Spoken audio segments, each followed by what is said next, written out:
مسلسل مجھ پہ دباؤ ڈال رہی تھیں. یہاں پہ جتنی بھی انڈر ایج لڑکیاں ہیں ان کی شادیاں کروانے کے لیے, ان کے لیے یہاں پہ کمروں کو سجانے کے لیے, تمام کمروں کو فرنشڈ کرنے کے لیے. پاکستان کی تمام خواتین کی جیلوں سے ہماری بچیاں اور لڑکیاں سپلائی کی جاتی ہیں. دارالامان جتنے بھی ہیں ان سے لڑکیاں سپلائی کی جاتی ہیں. السلام علیکم ناظرین, آپ کا میزبان یاسر شامی آپ کی خدمت میں حاضر ہے اور آپ دیکھ رہے ہیں ڈیلی پاکستان.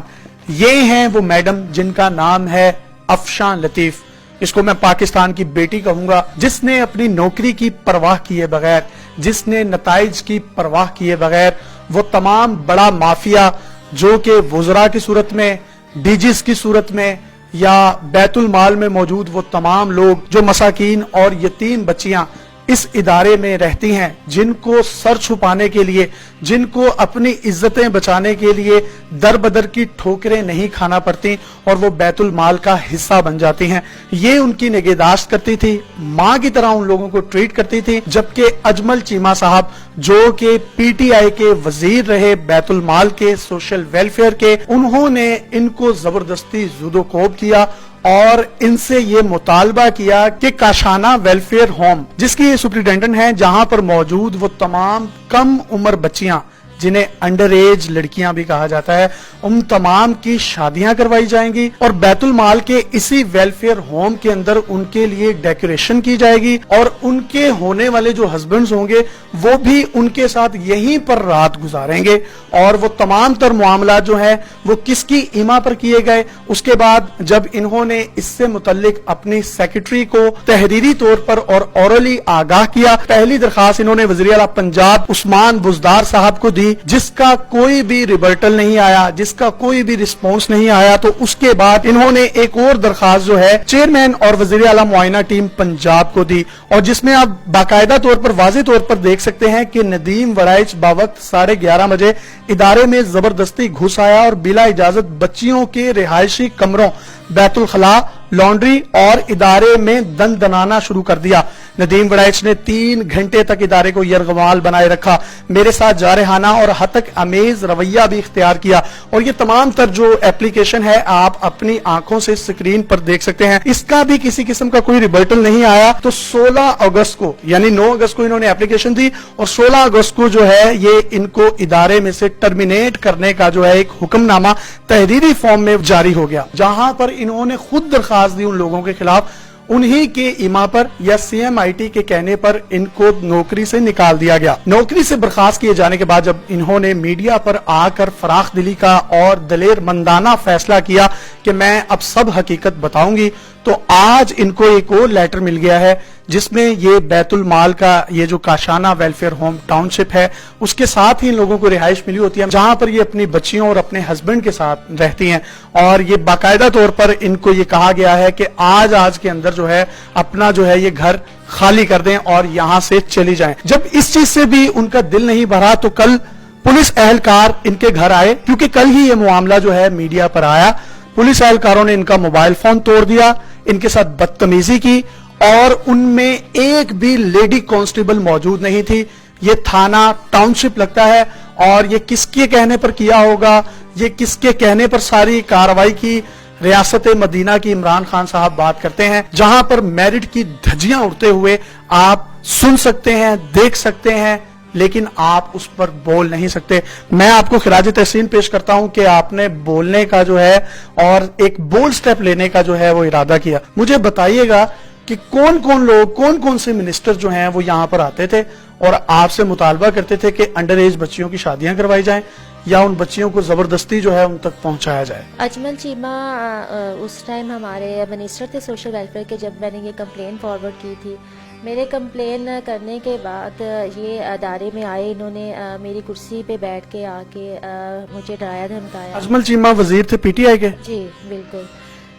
میری کرسی پہ بیٹھ گئے آ کے, مجھے ڈرایا دھمکایا, میرے سٹاف کو ڈرایا دھمکایا. میری اجازت کے بعد بچیوں کے رہائشی کمروں میں گئے, جہاں پہ کسی بھی آدمی کو بلا اجازت جانے کی اجازت نہیں ہے, میری اپروول کے بغیر, کوئی ریزن بتائے بغیر. مجھے میرے دفتر میں بٹھا ان کا مقصد کیا تھا ان بچیوں کے کمروں میں جانے کا؟ مجھے انہوں نے کوئی بات نہیں بتائی وہ کیوں جا رہے ہیں ان کے کمروں میں. میں نے ان سے کوئی ایسی بات, ظاہر آپ ان سے ملی بھی, کوئی انٹینشنز غلط تھیں آپ کو محسوس ہوا؟ بالکل ان کا رویہ بہت جارحانہ تھا, بہت زیادہ توہین آمیز تھا رویہ. آپ کو یہ کون کہتا تھا کہ بچیوں کی جو شادیاں, جو انڈر ایج بچیاں 15 سال کی, 14 سال کی, 13 سال کی, ان کی شادیوں کے لیے روم ڈیکوریٹ کروائے جائیں اسی ویلفیئر ہوم کے, کون کہتا تھا آپ کو؟ ہمارے ڈپارٹمنٹ کی ڈائریکٹر جنرل تھی افشاں کرن امتیاز, جو مسلسل مجھ پہ دباؤ ڈال رہی تھیں. یہاں پہ جتنی بھی انڈر ایج لڑکیاں ہیں ان کی شادیاں کروانے کے لیے, ان کے لیے یہاں پہ کمروں کو سجانے کے لیے, تمام کمروں کو فرنش کرنے کے لیے. نہیں, ان کے اپنے گھروں میں مائیں بہنیں بچیاں نہیں ہیں؟ یہ بچیاں یتیم ہیں, اس لیے ان کے سے اپنی مرضی کے کام کروانا آسان ہے, ان پہ اپنے احکامات صادر کرنا آسان ہے. میں نے ان کی کسٹوڈین ہونے کے ناطے, ان کی گارڈین ہونے کے ناطے, تو ماں کی طرح ٹریٹ کرتی ہوں گے؟ میری اپنی بھی 3 بیٹیاں ہیں, تو میں نے ان بچیوں کو بھی اپنی بیٹیوں کی طرح ہی رکھتی ہوں. کتنی بچیاں ہیں یہاں پہ ٹوٹل؟ 57 بچیاں ہیں اس ٹائم یہاں. 57 بچیوں کے ساتھ اگر اس طریقے سے معاملات کیے جائیں گے تو کیا یہ ریاست مدینہ اس طرح کی تھی؟ یتیم بچیوں کے ساتھ اس طرح ہوتا تھا ریاست مدینہ میں؟ یہ زندگی چند روزہ ہے, دنیا کی زندگی دنیا میں رہ جائے گی. ان بچیوں کی کفالت کے ذمہ دار ہوتے ہوئے ہم نے آخرت میں جا کے جواب دینا. ریاست ذمہ دار ہوتی ہے. اگر ریاست کے وزیر ہی ان بچیوں کو اس طریقے سے زود و کوب کریں گے, ان کے کمرے ڈیکوریشن کروائیں گے, مطالبات کریں گے, انڈر ایج بچیوں کی شادیوں کے مطالبے کریں گے, تو یہ کس طرف جائے گا ہمارا ملک؟ ریاست کس طرف جائے گی؟ بالکل. جب میں نے 25 نومبر کو وزیر اعلیٰ معائنہ ٹیم, چیئرمین وزیر اعلیٰ معائنہ ٹیم کو ایک خط لکھا تھا کہ آپ ادارے میں بے جا مداخلت کروا رہے ہیں, تو آپ ادارے میں بچیوں کو انتقامی کارروائیوں کا نشان. آپ کو نوکری سے نکال دیا گیا؟ مجھے 16 اگست کو ہی نوکری سے نکالا. اب گھر خالی کرنے کا بھی نوٹیفکیشن دے دیا؟ گھر خالی کرنے کا نوٹیفیکیشن مجھے آج ملا. پولیس والے جب آپ کے پاس کل آئے ہیں تو انہوں نے کیا سلوک کیا آپ کے ساتھ؟ انہوں نے مجھے اریسٹ تھریٹ تھا. پولیس کو اندر جب آنا تھا مجھے کہے تھے, میں نے کہ آپ سرچ وارنٹ تھے ان کے پاس؟ نہیں, سرچ وارنٹ نہیں تھے کوئی. انہوں نے یہ کہا تھا کہ آپ گیٹ کھلوائے, ہم نے اندر آنا ہے. مجھے اریسٹ کرنے کے آرڈرز تھے. میرے پہلی ویڈیو اریسٹ وارنٹ تھے کوئی ان کے پاس؟ آپ نے کیا کسی کا کوئی مرڈر کیا تھا, کوئی دہشت گردی کی کسی کاروائی میں ملوث تھے آپ؟ جی بالکل. میں نے ان سے یہی سوال پوچھا تھا کہ میں نے ایسا کون سا کرائم کیا ہے کہ پولیس کال کر لی گئی ہے, میرا ڈپارٹمنٹ آئے, منسٹر آئے. پولیس کی طرف سے کتنے لوگ تھے جو آپ کے پاس آئے؟ بہت زیادہ تھے. ان میں کوئی لیڈی کانسٹیبل تھی جنہوں نے آپ کو گرفتار کرنا تھا؟ نہیں, کوئی لیڈی کانسٹیبل ان کے ساتھ نہیں آئی تھی. میں نے گیٹ اوپن نہیں کروایا اس تھریٹ پہ. انہوں نے جو ہمارا داخلی دروازہ تھا اس کو توڑا ہے اور پھر اندر آئے ہیں. تو جی, نہ ان کے پاس کوئی سرچ وارنٹ تھا ان کے مطابق, نہ کوئی ان کے پاس جو ہے اریسٹ وارنٹ تھا, کوئی لیڈی کانسٹیبل بھی نہیں تھی. کسی بھی خاتون کو گرفتار کرنے کے لیے لیڈیز کانسٹیبلز کا ہونا ضروری ہے. ایک طرف ریاست مدینہ کی بات, دوسری طرف پولیس ریفارمز کی بات.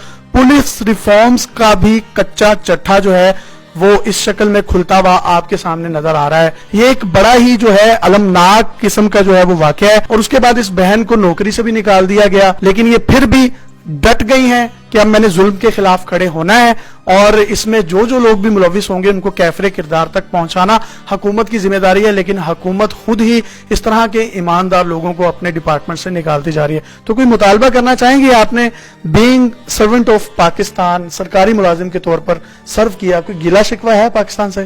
ہر سرکاری ملازم جو ہے وہ بہت زیادہ پریشرائز جو اس کو کیا جاتا ہے, بہت زیادہ دباؤ کا سامنا کرتا رہتا ہے. میں نے ان بچیوں کے حق میں آواز اٹھائی اور میں نے اس کا بھگتا بھی.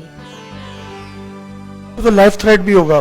بہت زیادہ, بہت زیادہ. پریشان ہے بہت زیادہ. میری اپنی بیٹیاں ہیں, میرے ہسبینڈ ہیں. کل ہمیں اریسٹ کر لیا گیا دونوں کو. میرے بچے کل بھوک سے بلک رہے تھے پیچھے, ان کو کوئی دیکھنے والا نہیں تھا. یہاں پہ ہم دونوں کو وہاں پہ بٹھا دیا گیا, اور مجھے نہیں پتا کہ آگے کس ٹائم بھی کیا قیامت ٹوٹے گی میرے پہ, یا کیا. مجھے چیف جسٹس آف پاکستان سے ہماری التماس ہے اس سنگین مسئلے کا خود نوٹس لیں, اور یہ پاکستان کی ان بیٹیوں کا مسئلہ ہے جو یتیم ہیں, جن کے سروں پر باپ کا سایہ نہیں ہوتا. کچھ ایسے بھی ہیں جن کے سروں پر ماں کا سایہ بھی نہیں ہوتا, باپ کا بھی نہیں ہوتا, جن کو بہن بھائی گھروں سے نکال دیتے ہیں, گھر والے ایکسیپٹ نہیں کرتے.